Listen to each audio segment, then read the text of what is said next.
बिस्मिल्लाहिर्रहमानिर्रहीम। शुरू करता हूँ अल्लाह के पाक नाम से जो बहुत बड़ा मेहरबान नहायत रहने वाला है। दोस्तों, बहनों, भाइयों, बुजुर्गों, तारीख इस्लाम में हजरत खालिद बिन वलीद की दास्तान जारी है, जिसके आज 94 नंबर 94 नंबर किस्त में हम आपको खुशामदीद कहते हैं। हम कल जो बात कर रहे थे कि उनका कमांडर जो काफिरों का कमांडर था, वो कह रहे थे अंदर जागर ने अपनी रान पर हाथ मारकर कहा, मुसलमान आमने सामने की जंग लड़ ही नहीं सकते, हम इनसे कई गुना ज्यादा फौज ले जाएंगे। मैं इन्हें अपनी फौज के नीम दायरे में लेकर मजबूर कर दूंगा कि वो अपनी जान बचाने के लिए आमने सामने की लड़ाई लड़ें। अंदर जागर अर्ज शेर ने कहा, यहां बैठकर मनसूबा बना लेना आसान है, लेकिन दुश्मन के सामने जाकर इस मंसूबे पर इसके मुताबिक अमल करना बहुत मुश्किल हो जाता है। इस कमांडर ने एक बात बताई है, इस पर गौर करो। ये कहता है कि मुसलमान अपने मजहब और अपने अकीदे के वफादार हैं, वो अपने खुदा और अपने रसूल का नाम लेकर लड़ते हैं। क्या हमारी फौज में अपने मजहब की वफादारी है? यहां तक हम पिछली वीडियो में आप पहुंचे थे, और इतनी नहीं जितनी मुसलमानों में। और इस पर भी गौर करो, अंदर जागर मुसलमान अपने इलाके से बहुत दूर आ गए हैं, ये इनकी कमजोरी है, यहाँ के लोग इनके खिलाफ होंगे। नहीं शहनशाह, कमांडर ने कहा, फारस के जिन इलाकों पर मुसलमानों ने कब्जा कर लिया, वहां के लोग इनके साथ हो गए हैं। इनका सलूक ऐसा है कि लोग इन्हें पसंद करने लगे हैं, और वो कत्ल सिर्फ इन्हें करते हैं जिन पर इन्हें कुछ शक हो जाता है, शुबा हो जाता है। यहाँ के वो अरबी लोग इनके साथ नहीं हो सकते जो ईसाई हैं। अंदर जागर ने कहा, मेरे दिल में इन लोगों की जो मोहब्बत है, इसे वो अच्छी तरह जानते हैं। मैं इन्हें अपने फौज में शामिल करूंगा। हम यहाँ के मुसलमानों पर भरोसा नहीं कर सकते, हमेशा बागी रहे हैं, इन पर हमें कड़ी नजर रखनी पड़ेगी। इनकी वफादारियां मदीना वालों के साथ है, इन मुसलमानों के साथ पहले से ज्यादा बुरा सलूक करो। अर्ज शेर ने कहा, इन्हें उठने के काबिल ही ना छोड़ो, हमने इन्हें मवेशियों का दर्जा दे रखा है। अंदर जागर ने कहा कि इन्हें भूखा रखा है, इनके खेतों से हम फसल उठाकर ले जाते हैं, इन्हें सिर्फ इतना देते हैं जिस पर वो सिर्फ जिंदा रह सकते हैं, लेकिन वो इस्लाम का नाम लेने से बाज नहीं आते। भूखे मर जाना पसंद करते हैं, लेकिन अपना मजहब नहीं छोड़ते, यही इनकी कुव्वत है। कमांडर ने कहा, वरना एक आदमी 10 का मुकाबला नहीं कर सकता। कपड़ों में मलबूस आदमी जरा पोशी कत्ल नहीं कर सकता। मुसलमानों ने ये करके दिखा दिया है, मैं इस कुव्वत को कुचल डालूंगा। अर्ज शेर ने बुलंद आवाज से कहा, अंदर जागर, अभी इन मुसलमानों को ना छेड़ना जो हमारी रियाएं हैं। इन्हें धोखा दो कि हम इन्हें चाहते हैं, पहले इनका सवाया करो जिन्होंने हमारी शहनशाही में कदम रखने की जुर्रत की है, इसके बाद इनका सफाया करेंगे जो हमारे साए में रहते हैं, सांपों की तरह पल रहे हैं। इसी रोज अर्द शेर ने अपने वजीर अंदज जागर और इसके मतहत सलारों को बुलाया और इन्हें कहा कि होना ये चाहिए था कि हम मदीना पर हमला करते और इस्लाम का वहीं खात्मा कर देते, लेकिन हमला उन्होंने कर दिया है और हमारी फौज इनके आगे भागी भागी फिर रही है। सिर्फ 2 मार्कों में हमारे 4 सलार मारे गए हैं। अर्शे ने कहा कि इन चारों को मैं अपनी जंगी ताकत के सतून समझा था, लेकिन इनके मर जाने से कसरा की ताकत नहीं मर गई।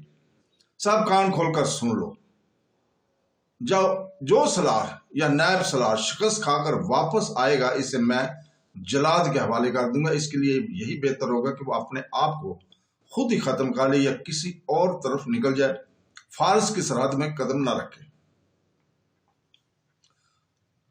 अंदर जागर, तुम मद्दैन और इर्द गिर्द से जिस कदर फौज लेकर जा सकते हो चाहो ले जाओ। सलार बहमन को मैंने पैगाम भेज दिया है कि वो अपनी तमाम तर फौज के साथ फरात के किनारे दजला के मुकाम पर पहुंच जाए। तुम इससे जल्दी दजला पहुंच जाओ, वहां खैमा जन होकर बमन का इंतजार करना, जो ही वो आ जाए दोनों मिलकर मुसलमानों को घेरे में लेने की कोशिश करना। इनका कोई आदमी और कोई एक जानवर भी जिंदा न रहे, इनकी तादाद तुम्हारे मुकाबले में कुछ भी नहीं है। मैं कोई मुसलमान कैदी नहीं देखना चाहता, मैं इनकी लाशें देखना चाहता हूँ। मैं देखने आऊंगा कि इनके घोड़ों और ऊंटों के मर्दार इनकी लाशों के दरमियान पड़े हैं। तुम्हें जरदश्त के नाम पर हल्फ उठाना होगा कि फतह हासिल करोगे या मौत।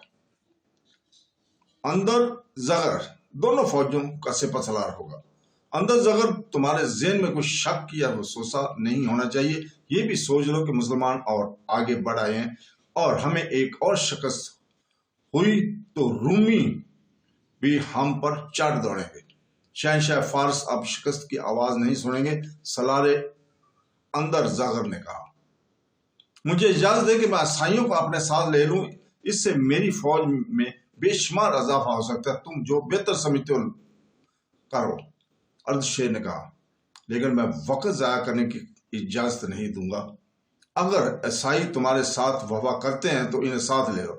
ये इराक का इलाका था जहां ईसाइयों का एक बहुत बड़ा कबीला बकर बिन वाइल आबाद था।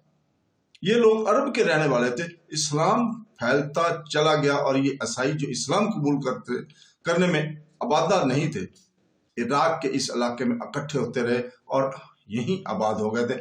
इनमें वो भी थे जो किसी वक्त ईरानियों के खिलाफ लड़े और जंगी कैदी हो गए थे। ईरानियों ने इन्हें इस इलाके में आबाद होने के लिए आजाद कर दिया था। इनमें कुछ ऐसे भी थे जिन्होंने इस्लाम कबूल कर लिया था और इन्हें मसना बिन हारसा जैसे कैद मिल गया था, जिसने इन्हें पक्का मुसलमान बना दिया था। मुसलमानों पर तो ईरानी बड़ा जुल्म और तशद्दुद करते थे, लेकिन ईसाइयों के साथ इनका रवैया कुछ बेहतर था। मौरखों ने लिखा है कि जरतश्ती सलार अंदर जागर हरमज के तरह जालिम नहीं था। मुसलमान पर अगर वो जुल्म नहीं करता था तो इन्हें अच्छा भी नहीं समझता था। ईसाइयों के साथ इसका सलूक बहुत अच्छा था। अब ईसाइयों की मदद की जरूरत महसूस हुई। इसने इनके कबीले बकर बिन वाइल के बड़ों को बुलाया और इतला मिलते ही दौड़े आए, अगर तुम में से किसी को मेरे खिलाफ शिकायत हो तो मुझे बताओ। अंदर जगर ने कहा, मैं इसका अजाला करूंगा। क्या यह बेहतर नहीं होगा कि सलार हमें फौरन बता दे कि हमें क्यों बुलाया गया? एक बूढ़े ने कहा, हम आपकी रियाया हैं, हमें शिकायत हुई भी तो नहीं करेंगे, हमें कोई शिकायत नहीं। एक और ने कहा, आपने जो कहना है वो कहें, मुसलमान बड़े चले आ रहे हैं। अंदर जगर ने कहा, शहनशाह फारस की फौज इन्हें फरात में डुबो देगी, लेकिन हमें तुम्हारी जरूरत है, हमें तुम्हारे जवान बेटों की जरूरत है। अगर शहनशाह फारस की फौज इस्लामी फौज की फरात में डुबो देगी तो आपको हमारे बेटों की क्या जरूरत पेश आ गई? वक्त के बड़ों में से एक ने पूछा, हम सुन चुके हैं कि फारस की फौज के 4 सलार मारे गए, आप हमसे पूछते क्यों हैं? हम आपकी रियाया हैं, हमें हुक्म दें। हम सरकशी की जुर्त नहीं कर सकते।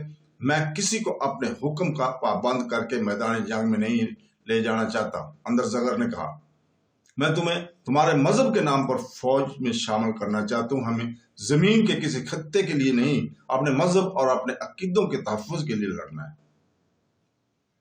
मुसलमान सिर्फ इसलिए फतह हासिल कर चुके हैं और करते आ रहे हैं क्योंकि वो अपने मजहब की खातिर लड़ रहे हैं। वो जिस इलाके को फतह करते हैं वहां के लोगों को इस्लाम कबूल करने के लिए कहते हैं। जो लोग इस्लाम कबूल नहीं करते, इनसे मुसलमान जजिया वसूल करते हैं।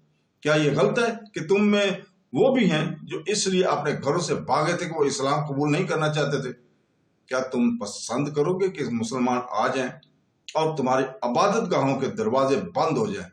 क्या तुम बर्दाश्त कर लोगे कि मुसलमान तुम्हारी बेटियों को लोनियां बनाकर अपने साथ ले जाएं? जरा गौर करो तो समझोगे कि हमें तुम्हारी नहीं बल्कि तुम्हें हमारी मदद की जरूरत है। हम तुम्हें एक फौज दे रहे हैं, इसे और ज्यादा ताकतवर बनाओ और अपने मजहब को एक बेबुनियाद मजहब से बचाओ। अंदर जगर ने ईसाइयों को मुसलमानों के खिलाफ ऐसा मुश्तल किया कि वो इसी वक्त वापस गया और مورخوں کی تاریخ کے مطابق اپنے قبیلے کے ہر بستی میں جا کر اعلان کرنے لگے کہ مسلمانوں کا بہت بڑا لشکر قتل و غارت اور لوٹ مار کرتا چلا آ رہا ہے۔ وہ صرف اسی کو بخشتے ہیں جو ان کا مذہب قبول کر لیتا ہے۔ وہ جوان اور کم سن لڑکیوں کو اپنے ساتھ لے جائیں گے۔ اپنی لڑکیوں کو چھپا لو، مال اور دولت زمین میں دبا دو۔ عورتیں بچوں کو لے کر جنگلوں میں چلی جائیں۔ جوان آدمی ہتھیار، گھوڑے اور اونٹ لے کر ہمارے ساتھ آ جائیں۔ شہنشاہ فارس کی فوج ہمارے ساتھ ہے۔ یسوع مسیح کی قسم، ہم اپنی عزت پر کٹ مریں گے، اپنا مذہب نہیں چھوڑیں گے۔ ایک شور تھا، للکار تھی جو اندھی کی طرح دشت و جبل کو جن وائس کے لپیٹ میں لیتی آ رہی تھی۔ کوئی بھی کسی سے نہیں پوچھتا تھا کہ یہ سب کیا ہے۔ کسی نے بتایا کہ مسلمانوں کا لشکر آ رہا ہے۔ کدھر سے آ رہا ہے؟ جوش اور خروش تھا۔ عیسائی مائیں اپنی جوان بیٹیوں کو رخصت کر رہی تھی، بیویاں خامتوں کو اور بہنیں بھائیوں کو الوداع کہہ رہی تھی۔ ایک فوج تیار ہوتی جا رہی تھی جس کی نفری تیزی سے بڑھتی جا رہی تھی۔ کسرا کی فوج کے کمانڈر وغیرہ آ گئے تھے۔ وہ ان لوگوں کی ایک جگہ اکٹھا کرتے جا رہے تھے جو کسرا کی فوج میں شامل ہو کر مسلمانوں کے خلاف لڑنے کے لیے آ رہے تھے۔ تو دوستو، بہنوں، بھائیوں، بزرگوں، اس کے ساتھ ہی آج کی یہ قسط ہم یہیں پر رکتے ہیں۔ کل انشاءاللہ تعالی ہم اسی جگہ شروع کریں گے۔ کل تک کے لیے ہم اجازت چاہتے ہیں آپ سے، اور اللہ تعالیٰ سے دعا کرتے ہیں کہ وہ ہمیں حضور پاک صلی اللہ علیہ وسلم کی حدیث مبارکہ اور قرآن پاک پر عمل کرنے کی توفیق عطا فرمائے۔ آمین ثم آمین۔ اللہ حافظ۔